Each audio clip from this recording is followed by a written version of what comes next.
दोस्तों, स्वागत है आपका हमारे YouTube चैनल DK जनरल 4354 में। आज की कहानी है सीढ़ियों पर दिखने वाली बिना सिर की औरत की। यह कहानी सुनकर आपको सच में बहुत ज्यादा डर का एहसास होने वाला है। दोस्तों, अगर आप लोग हमारे चैनल पर नए हैं तो प्लीज चैनल को जरूर सब्सक्राइब करें ताकि ऐसे ही कहानी आप लोगों को मिलता रहे। और आप कमेंट करके बताएं कि आप हमारी कहानी कहां से सुन रहे हो और आपका क्या नाम है। तो चलिए कहानी शुरू करते हैं। रवि और उसकी पत्नी नेहा ने हाल ही में शहर के बाहरी इलाके में एक पुराना लेकिन खूबसूरत घर खरीदा था। घर 3 मंजिला था और सबसे खास बात यह थी कि उसमें एक लंबी घुमावदार सीढ़ी थी जो अंधेरे में और भी डरावनी लगती थी। शुरुआती कुछ दिन सब कुछ सामान्य था, लेकिन फिर नेहा को अजीब अजीब आवाजें सुनाई देने लगी। कभी कभी रात को उसे सीढ़ियों पर किसी के चलने की आहट सुनाई देती थी, लेकिन जब वह जाकर देखती तो वहां कोई नहीं होता। एक रात रवि देर से घर लौटा। वह सीढ़ियों की तरफ बढ़ ही रहा था कि अचानक उसे ऐसा लगा कि कोई और भी वहां मौजूद है। हल्की रोशनी में उसने एक परछाई देखी, एक औरत सफेद साड़ी में, लेकिन उसका सिर गायब था। रवि डर के मारे वहीं जम गया। उस औरत की परछाई धीरे धीरे सीढ़ियों से ऊपर जा रही थी, लेकिन उसके पैर जमीन को छू भी नहीं रहे थे। रवि ने तेजी से अपनी आंखें बंद कर ली और जैसे ही खोली वह गायब हो चुकी थी। अगले दिन नेहा ने पड़ोसी आंटी से इस बारे में पूछा। सुनते ही उनकी आंखें डर से फैल गईं। उन्होंने बताया, इस घर में कई साल पहले एक औरत रहती थी। उसके पति ने उसे मारकर सीढ़ियों से नीचे फेंक दिया था। जब पुलिस आई तो उसका सिर कहीं नहीं मिला।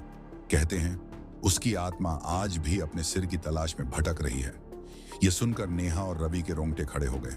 लेकिन सबसे डरावनी बात यह थी कि वह औरत सिर्फ दिखती ही नहीं थी, बल्कि कभी-कभी लोगों के पीछे भी चलने लगती थी। उस रात रवि और नेहा जल्दी सोने चले गए। आधी रात को अचानक नेहा की नींद खुली तो उसे ऐसा लगा जैसे कोई उसके कानों में फुसफुसा रहा है, मेरा सिर, मुझे मेरा सिर वापस दो। नेहा की सांसें रुक गईं।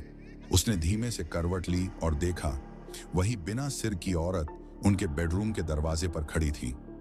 रवि ने भी यह देखा और दोनों चीखते हुए बाहर भागे। लेकिन जैसे ही वे सीढ़ियों तक पहुंचे, किसी ने रवि का पैर पकड़ लिया और वह जोर से गिर पड़ा। नेहा ने नीचे देखा तो वही औरत सीढ़ियों पर खड़ी थी। उसके लंबे ठंडे हाथ रवि के पैर को जकड़े हुए थे। रवि किसी तरह अपने आप को छुड़ाया और दोनों घर से बाहर निकले और सीधे अपनी कार की ओर भागे। उनकी सांसें तेज चल रही थीं, दिल जोर जोर से धड़क रहा था। नेहा ने कांपते हाथों से कार का दरवाजा खोला और दोनों अंदर बैठ गए। रवि ने तेजी से कार स्टार्ट की, लेकिन जैसे ही उसने एक्सीलेटर दबाया, कार के बोनट पर जोर की थाप पड़ी। नेहा ने कांपते हुए सामने देखा तो वही बिना सिर की औरत खड़ी थी। उसकी सफेद साड़ी हवा में उड़ रही थी और वह कार के शीशे पर अपने खून से लथपथ हाथ रगड़ रही थी। नेहा ने चीखते हुए अपनी आंखें बंद कर ली। रवि ने बिना कुछ सोचे समझे गाड़ी पूरी रफ्तार से आगे बढ़ा दी और तभी अचानक एक झटके से सब कुछ शांत हो गया। वे दोनों बिना रुके शहर के एक होटल में पहुंचे और पूरी रात बिना पलक झपकाए बैठे रहे। सुबह होते ही उन्होंने एक बाबा को बुलाया और घर के बारे में बताया। बाबा ने उनकी बात सुनकर गहरी सांस ली और कहा, वह आत्मा तब तक भटकती रहेगी जब तक उसे उसका सिर नहीं मिलेगा। रवि और नेहा ने तय किया कि वे इस रहस्य से पर्दा उठाएंगे। उन्होंने पुराने अखबारों और पुलिस रिकॉर्ड्स को खंगाला। कई दिनों की खोजबीन के बाद उन्हें एक पुराना केस मिला। उस औरत का नाम सुमित्रा था और हत्या के बाद उसका सिर पास की नदी में फेंक दिया गया था। रवि और नेहा तुरंत उस नदी पर पहुंचे जहां स्थानीय लोगों ने बताया कि कुछ साल पहले एक कंकाल बरामद हुआ था, लेकिन उसका सिर आज तक नहीं मिला। बाबा ने उन्हें समझाया कि अगर वे आत्मा की शांति चाहते हैं तो उन्हें एक विशेष अनुष्ठान करना होगा और आत्मा के लिए प्रार्थना करनी होगी। रवि और नेहा ने बाबा की मदद से अनुष्ठान किया।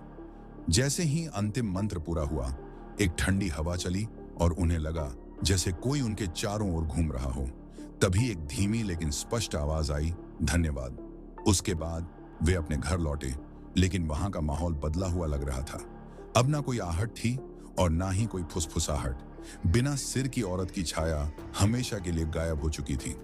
रवि और नेहा ने चैन की सांस ली, लेकिन उनके दिलों में हमेशा यह सवाल बना रहा, क्या आत्माएं को सच में शांति मिल गई है?